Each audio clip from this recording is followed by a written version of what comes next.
যখন তোমার বয়স হবে 20 বছর, তখন পাড়ার লোকেরা বলবে, এ মা, তোর 20 বছর বয়স হয়ে গেল, তুই তো বুড়ি হয়ে গেলি।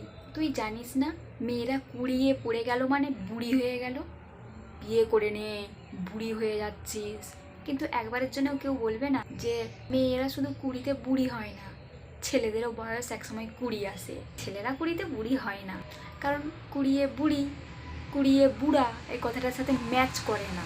বাবা মা কি করে, ভয় পেয়ে মেয়ের বিয়ে দিয়ে দেয়।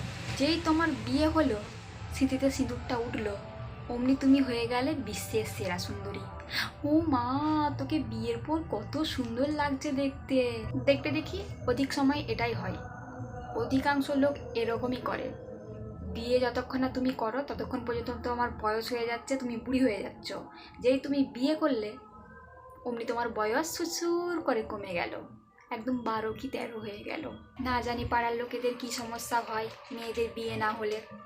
যতক্ষণ না পর্যন্ত তুমি বিয়ে করছো, যতক্ষণ না পর্যন্ত তুমি মা হচ্ছ, তোমার ছানাপানা হচ্ছে, ততক্ষণ পর্যন্ত পাড়ার লোকেরা তোমার পিছন ছাড়বে না, হাত ধুয়ে তোমার পেছনে পড়ে থাকবে। আবার যদি বিয়ের পর বাচ্চা না হয় না, সেটাও আরেকটা সমস্যা, তোমার পেছনে সারা জীবন লেগেই থাকবে সবাই। তাই সব সময় কানটা এভাবে বন্ধ রাখতে হবে, আঙুল দিয়ে নয়, তুলা দিয়ে বন্ধ রাখতে হবে। আর সবসময় তো কানে চাপা তুলা দিয়ে বন্ধ রাখা যায় না কান। তাই ওদের কথায় নিচকে গুলি মেরে দাও। আগেও বলেছি, এখনো বলছি। ওকে।